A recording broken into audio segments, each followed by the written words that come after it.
Bet bizani uyimiz. Диспансер закрыт уже, официально закрыли, людей не принимают.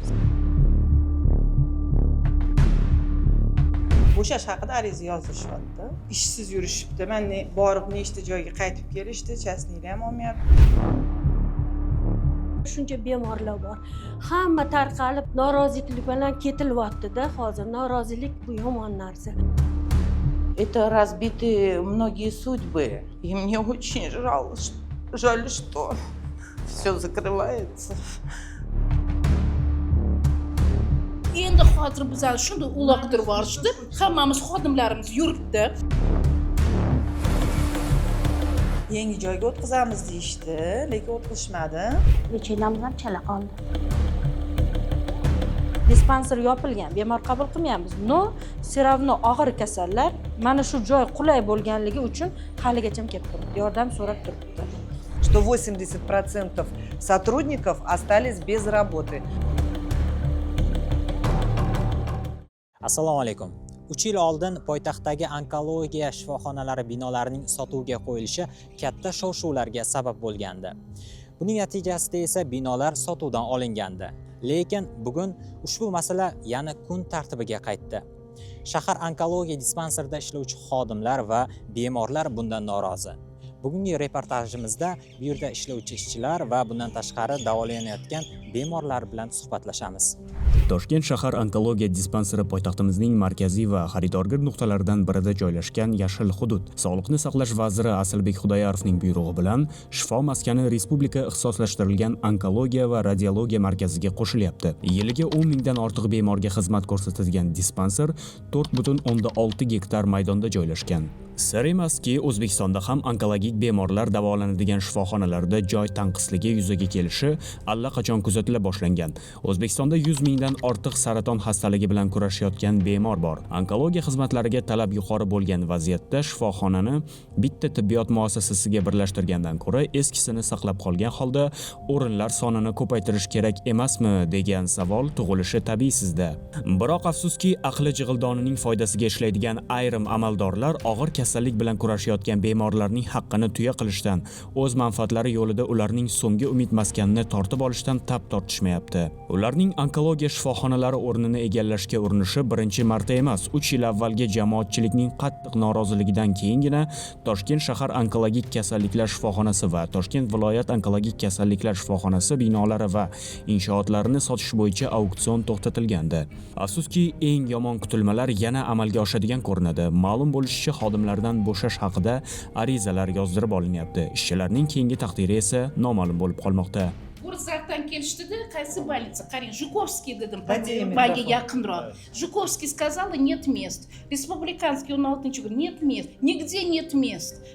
Sentr onkologический va'da bergan bizani olishga. Men spesial savol berdim. Bizani yoshimizda olasizlarmi, olmaysizlarmi desa, ha, olamiz, без Нет, мест нету. Мы на воздухе висим. Да что это такое? У нас кредиты есть, bola chaqa bor. Masalan, men ikkita o'g'limni uylantirmaganman. Menda xo'jayinim onkologiyadan vafot etdilar. Hozir mana o'tiribmiz, nima qilishni bilmaymiz. Iltimos, bu nomardli narsa. Menimcha, avval xodimlarni joylashtirish kerak edi, keyin kasallarni chaqirish kerak edi. Bizda nabarot xodimlar shunday uloqdi. Bizani shuncha mehnat qilgan, shuncha o'qiganmiz. Mana onkologiya eng og'ir отделение, eng og'ir kasallik, parvarishga muhtoj, yaxshi gaplarga muhtoj, opitniy сотрудниклigi muhtoj. Endi nima bo'lyapti? Biz masalan, bemorlar mana vaqtimiz 2 yilda tugasa ham biz 5 gacha momentda o'tirardik qabul qilishga kasallarni. Hech biz vaqtimiz tugadi, bo'ldi, ketdik demasdik masalanda. Endi hozir bizlar shunday uloqtirib yuborishdi. Hammamiz xodimlarimiz yuribdi. Va'dalarni hech kim bermayapti. Faqat bo'shash arizani olishyapti bizdan. Faqat bo'shashga. Nima? Qolgan biz nima endi? Bo'ldimi? Kerak emasmiz ham davlatga. Bet bizani uyimiz, bizni o'rganganmiz. Birdan kimgadir mana borib, masalan, yaxshi mana olib borishsa, joylashtirsa, lekin shuni ham qilishmayapti-ku bizlar bilan. Nima qilamiz endi hozir mana? Baydo двомызды. Диспансер закрыт уже, официально закрыли, людей не принимают, не госпитализируют. Вот. И сейчас вот, конечно, приехали люди с Горздрава, они хотят нас попробовать куда-то трудоустроить, но бедные сотрудники, которые 80, как сказала главная медсестра, что 80% сотрудников остались без работы. Но лично нам, конечно, не предлагали никакую работу, но мы, честно говоря, стоим на своей позиции, чтобы оставили. Мы знаем свое дело. Куда нас сейчас поставят? Если я знаю вот здесь все, я годами шла к этому. Годами наши врачи-онкологи шли к тому, чтобы научиться всему. Как сейчас меня поставить, например, в операционную? Но это неправильно, это мне нужно переучиваться или еще что-то. Мы же свою работу хорошо знаем. Мы здесь должны, мы приносим добро людям. Shahar onkologiya dispanseri tugatilishi shunchalik imijimida amalga oshirildiki, birov bilib, birov bilmay qoldi. Suhbatdoshlarimizning ta'kidlashicha, bundan keyingi manzil onkologiya dispanserining viloyat filiali bo'lishi mumkin. Har bitta shaharda o'zini dispanseri bo'lishi lozim. Chunki Toshkent shaharida aholisi kundan kunga oshmoqda. Onkologik kasalliklar ham tabiiy holatga ko'paymoqda. Bunaqa holatda o'ylaymanki, har bitta viloyatda, har bitta shaharda o'zini onkologik dispanser bo'lishi shart va bemorlarga noqulaylik kelib chiqishi kerak emas. Endi bizni bolnitsamiz, dispanserimiz faoliyati tugatildi ba'zi bir sabablarga ko'ra. Endi bilmadik qanaqa sabablar, endi bizga qorong'i bu narsa. Endi bizni respublikanskiy onkologiyaga ko'chirishdi. Shahar onkologiyasini endi bizdan keyin Taxtapulda oblastnoy onkologiyani ham ko'chirishmoqchi. Tabiiy holatga bizda og'ir bemorlar juda ko'p. Palliativ yordamga muhtoj bo'lgan kasallar juda ko'p, 3-4 stependagi. Bunaqa og'ir kasallarga yaqin va qulay bo'lgan joy kerak. Ortiqcha nima deydi, ovoragarchiliklarsiz sababli va bemorlarning holatidan kelib chiqqan holatda. Endi xohlardik hamma dispanser o'zini joyida qolsa, har bitta dispanser o'ziga biriktirilgan aholiga xizmat ko'rsatsa, bizning dispanserimiz ham yuqori sifatli bemorlarga yordam ko'rsatib kelmoqda. Vrachlarimiz, tibbiy xodimlarimiz saviyasi juda yuqori. Hamma vrachlarimiz chet elga chiqib kelib o'zini saviyasini ustida yana ishlaydi. Tabiiy holatga bizda ham doktorantura, aspirantura shunaqa ilmiy ishlar bilan shug'ullanadigan vrachlarimiz juda ko'p. Endi bilmadik, mana shu hukumatdan so'rardik, yana qayta o'ylab ko'rishsin bu ishni. O'z o'rnida qoldirsa juda ham yaxshi bo'lardi. Chunki xalq shuni istab turibdi, xalq talab qilib turibdi. Mana ko'rib turibsiz, dispanser yopilgan, bemor qabul qilmayapmiz. No, seravno og'ir kasallar mana shu joy qulay bo'lganligi uchun haligacha kelib turibdi, yordam so'rab turibdi. Endi hukumatdan so'rab qolardik, o'ylab ko'rishsin yana. Bemorlar va ularning yaqinlari shifoxonalar ko'chirilishiga qarshi ekanini aytishmoqda. 7-qismi bo'yatuvdi kimiyalari, bu yerdagi hamma kasallar.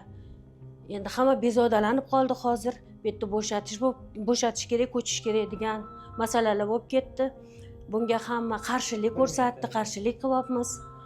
Endi bizani murojaatimiz shu yerlarda qolsak degan, shu yerda doktorlari, shu yerda medsestralari, shu yerda hamma ishchi xodimlarning hammasi o'zimiz oiladek bo'lib qoldi. Bularda tekinga mana lecheniyalar olib, har bittamizga muomalasi shirin bo'lib, bu doktorlarimiz o'zimizni singlimiz, onamizdek, otamizdek bo'lib ketdi, shu yerdagilar ukalarimiz. Ko'chirsa bizga qiyin masala bo'lib qoladi. Chunki bu yerda shahar ichida hamma qatdan kelsa yaqin bu hamma uchun. Shunchadan shuncha bemorlar bor. Hamma tarqalib, mana hammaga vipiska qilishdi. Norozilik bilan ketilyapti-da hozir. Norozilik bu yomon narsa. 10 лет назад мне в этом диспансере спасли жизнь. У меня была операция по поводу онкологии молочной железы. Здесь очень хорошие врачи, очень хороший персонал. Каждые полгода я хожу проверяться. Вот на УЗИ. Здесь прекрасный доктор. И, во-первых, здесь все бесплатно. Бесплатно. А новость, сказали, онкология, все за плату надо будет платить.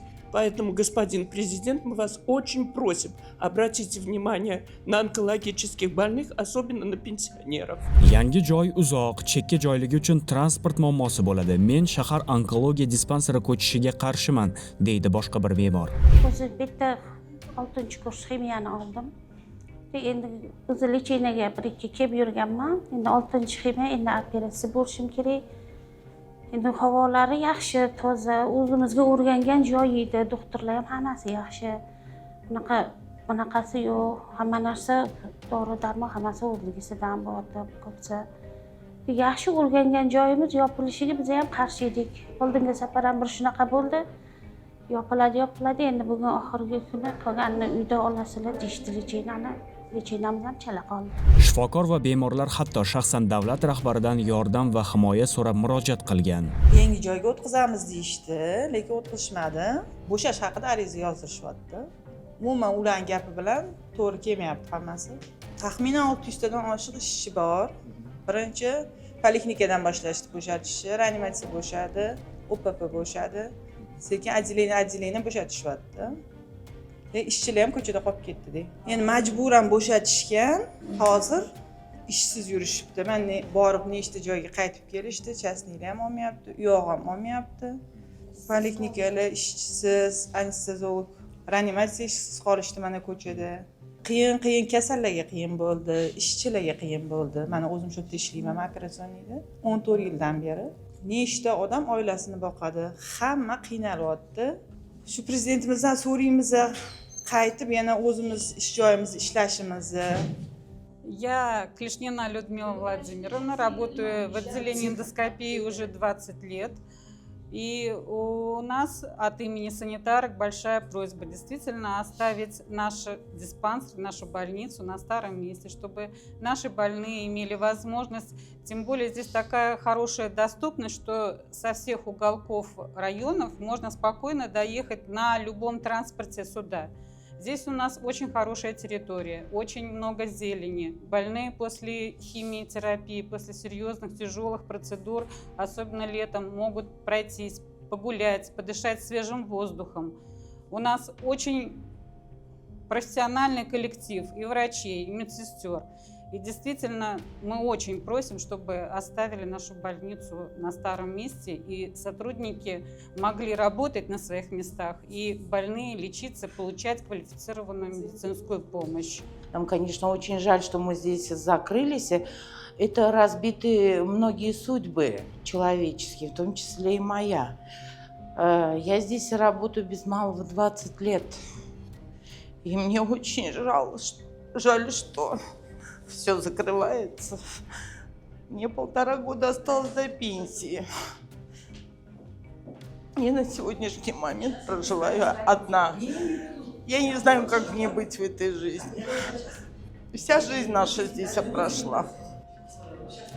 Вот я лично в отчаянии. Я в отчаянии, потому что я молодая сюда пришла. Все на работе здесь было. Мы работали, жили, дружили. По работе как-то жалко, что это разбиты судьбы многих, в том числе и наших сотрудников. Jamoatchilik fikricha, bo'layotgan ishlar onkologik bemorlarni zamonaviy tibbiyot markaziga o'tkazish niqobi ostida shaharning markaziy nuqtalaridagi metroga yaqin hududlarni qo'lga kiritishdan boshqasi emas. Ijtimoiy tarmoq faollari auksion savdosidan so'ng shifoxona o'rnida ko'p qavatli uylar qurilishi boshlansa, ajablanmasligini ta'kidlashmoqda. Xalq bilan bemaslahat qabul qilinayotgan qarorlar muhokamalar ortidan yana qayta ko'rib chiqiladimi? Bunisini endi vaqt ko'rsatadi.